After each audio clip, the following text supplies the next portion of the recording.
Hello दोस्तों, कैसे हैं आप लोग। उम्मीद करता हूं कि आप लोग बहुत ही बेटर होंगे। तो आज अपने लोग जानेंगे, आज के इस बैच में अपने लोग जानेंगे vector form of Coulomb's law. Means vector के केस में कूलम्ब्स लॉ को हम कैसे डिनोट करेंगे, इस चीज़ को आज अपने लोग जानेंगे। तो मैं उम्मीद करता हूं कि आप सभी लोग मेरे वीडियो को अंत तक जरूर देखेंगे ताकि आप सभी लोग को vector form of Coulomb's law समझ में आ जाए। तो आइए क्लास को स्टार्ट करते हैं। देखिए, कूलम्ब्स लॉ आपको पता होगा। वी नो दैट मीन्स जानते हैं ना क्या होता है। ठीक, तो we know that F equal to Q1 into Q2 by 4 pi epsilon naught into r square. यही होता है कूलम्ब्स लॉ, बिल्कुल यही होता है। तो देखिए, जब हम इसको वेक्टर फॉर्म में लिखेंगे तो यहाँ पे एक आर कैप ऐड हो जाएगा। तो आप लोग सोचते होइएगा कि सर आप आर कैप यहाँ पे क्यों ऐड कर दिए। तो मैं आपको बता दूं कि जब हम कूलम्ब्स लॉ को वेक्टर फॉर्म में लिखे तो उसके पास डायरेक्शन भी आ गया, क्योंकि वेक्टर के पास मैग्नीट्यूड और डायरेक्शन दोनों होता है। तो ये जो आर कैप आप देख रहे हैं, ये एक यूनिट वेक्टर हुआ और ये इस चीज़ को डिनोट करता है कि इसके पास एक पार्टिकुलर डायरेक्शन भी है। तो उम्मीद करता हूँ समझ में आया होगा। तो unit vector means unit vector r equal to जो फॉर्मूला होता है वो होता है full vector by magnitude. Unit vector का ये फॉर्मूला ही होता है। तो एफ इक्वल टू हम लिखेंगे Q1 into Q2 by 4 pi epsilon naught r square, और यहाँ पे हो जाएगा फुल वेक्टर बाय आर का मैग्नीट्यूड। तो यहाँ पे देखिए F equal to Q1 into Q2 by, यहाँ पे देखिए 4 पाई एप्सिलॉन जो का त्यों हम उतार दिए, और यहाँ पे देखिए आर स्क्वायर है और यहाँ पे आर भी है, यहाँ पे ये तीर का निशान दीजिए। ठीक, तो ये आर और ये आर मिलके आपका हो जाएगा आर क्यूब, और यहाँ पे फुल वेक्टर रहेगा ही।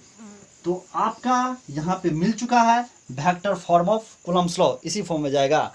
तो ये तो हो गया एक फुल वेक्टर फॉर्म में। जब हमको क्वेश्चन में बोल देगा कि कूलम्ब्स लॉ को in term of position vector form में निकालिए, तो हम कैसे निकालूंगा, आपको पता है? नहीं पता है तो आइए बोर्ड पे ध्यान दीजिए। चाहे तो स्क्रीनशॉट ले सकते हैं, नहीं चाहे तो नहीं ले सकते, क्योंकि हमको पता है कि आप लोग याद ही कर लिए होंगे। तो आइए मिटाते हैं इसको। तो आइए दोस्तों, हम बोर्ड पे लिख दिए हैं जो हमें निकालना है। ठीक, और आप फिगर पे ध्यान दीजिए और फिगर के सिंपल वे में समझिए।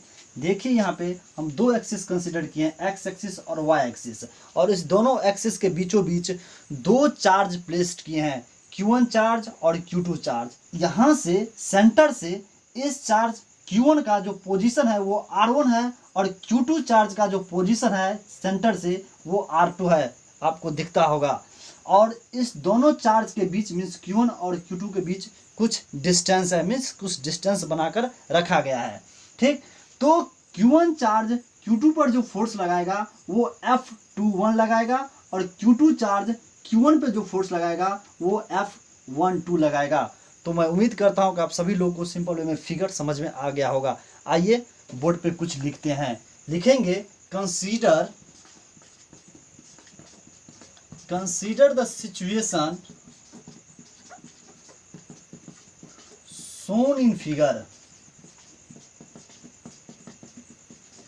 shown in figure.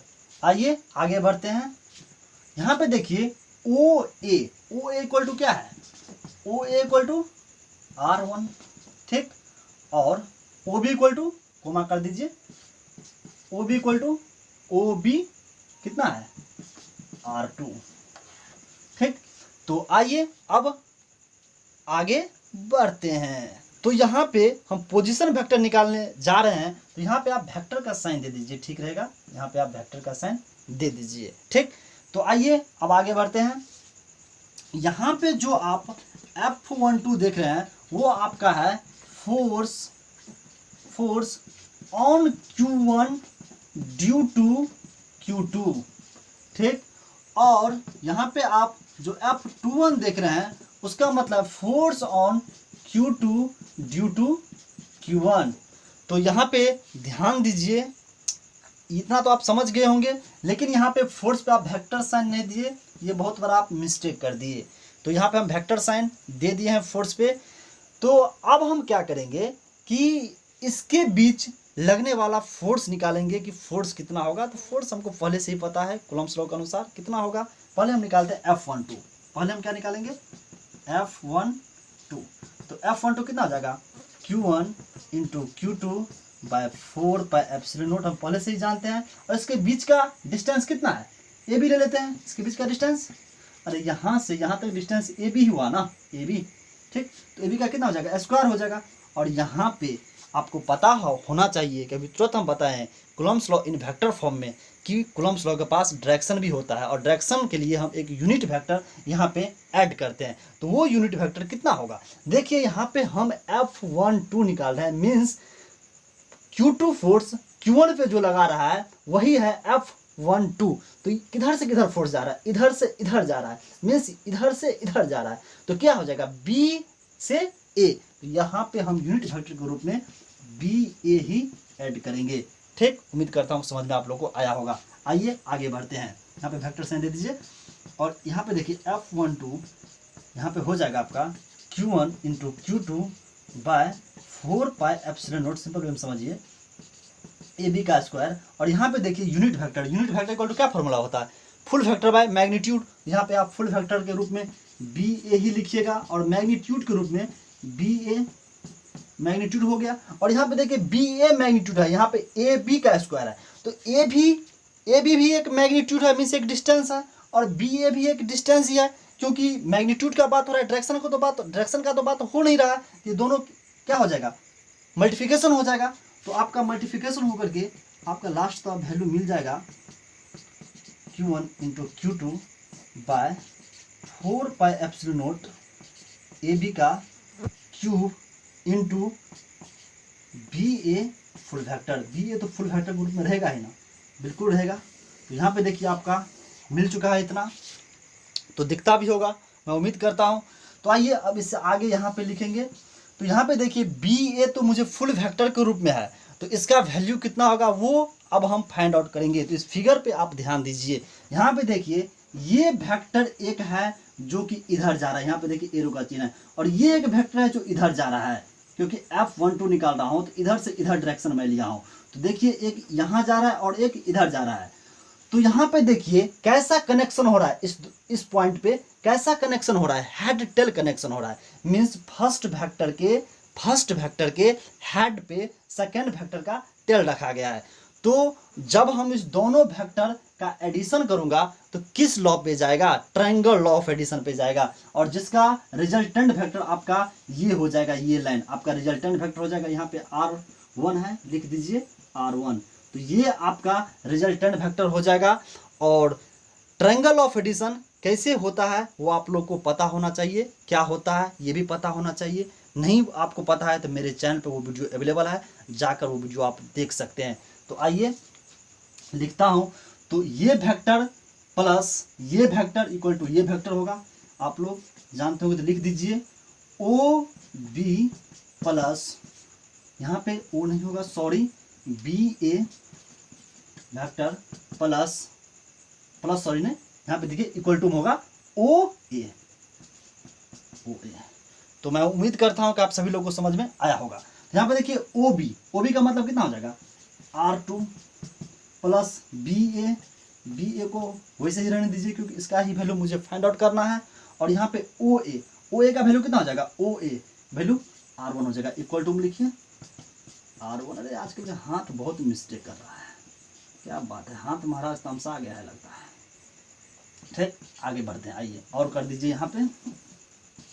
और तो देखिए यहाँ पे मुझे बी ए का वैल्यू फाइंड आउट करना है, तो इसको उस साइड लेके जाएंगे तो हमें हो जाएगा R1 minus R2 equal to हो जाएगा बी ए। ठीक, तो यहाँ पे देखिए मुझे बी ए का वैल्यू फाइंड आउट कर लिए हैं। तो अगर हमें यहाँ पे आप ए बी देख रहे हैं और ए बी का जब हमें मैग्नीट्यूड फाइंड आउट करना पड़ जाए तो कैसे फाइंड आउट कीजिएगा, जब हमें बी ए बराबर इतना है तो ए बी बराबर आपका हो जाएगा R2 माइनस R1। ठीक, अरे यहाँ पे बी ए का वैल्यू हमको पता ही है, जब हमको पलटना पड़ेगा, ए बी तो बी ए का पलटा हुआ रूप है तो इसको भी हम पलट देंगे, तो पलट के R2 माइनस R1 हो गया है। तो मैं उम्मीद करता हूँ कि आप सभी लोगों को समझ में आ गया होगा।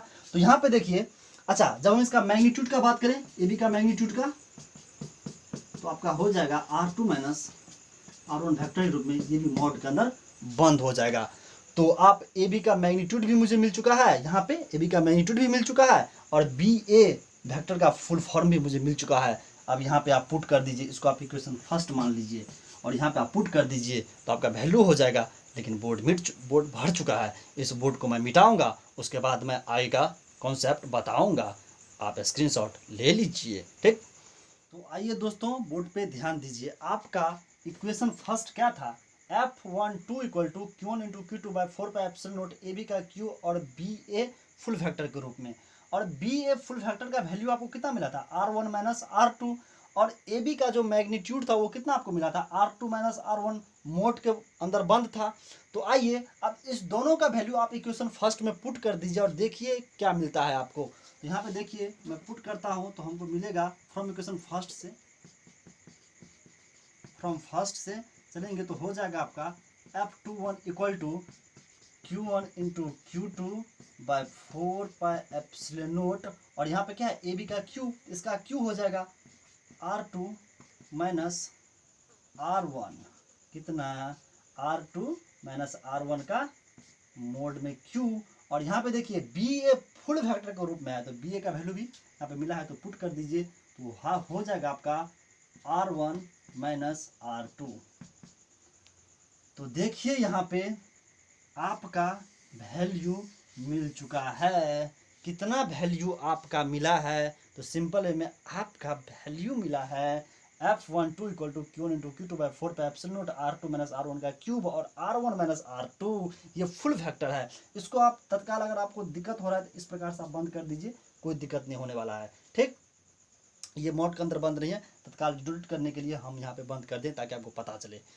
तो ये तो आपका F12 है। जब आपको F21 निकालना पड़ जाए तो आप कैसे फाइंड आउट कीजिएगा F21, तो सिमिलरली इसी प्रकार से कुछ नहीं करना है, सिमिलरली कुछ नहीं करना है, इसी प्रकार से आपको क्या करना है, यहाँ पर आपको दिखाई नहीं देगा, हम यहाँ पे लिखते हैं, यहाँ पे F21 निकालना जब पड़ जाए, जब ये फोर्स का मैं बात करता हूँ F21 निकालना पड़ जाए तो आप सिंपल में कीजिएगा Q1 into Q2 by 4 pi epsilon naught, और यहाँ पे जो आप देख रहे हैं R2 माइनस R1, तो यहाँ पे पलट दीजिएगा R1 माइनस R2 का क्यूब, और यहाँ पे जो आप देख रहे हैं R1 माइनस R2, इसको भी आप पलट दीजिएगा और यहाँ पे कर दीजिएगा R2 minus R1 full vector के रूप में, इसको आप इस प्रकार से बंद कर दीजिए।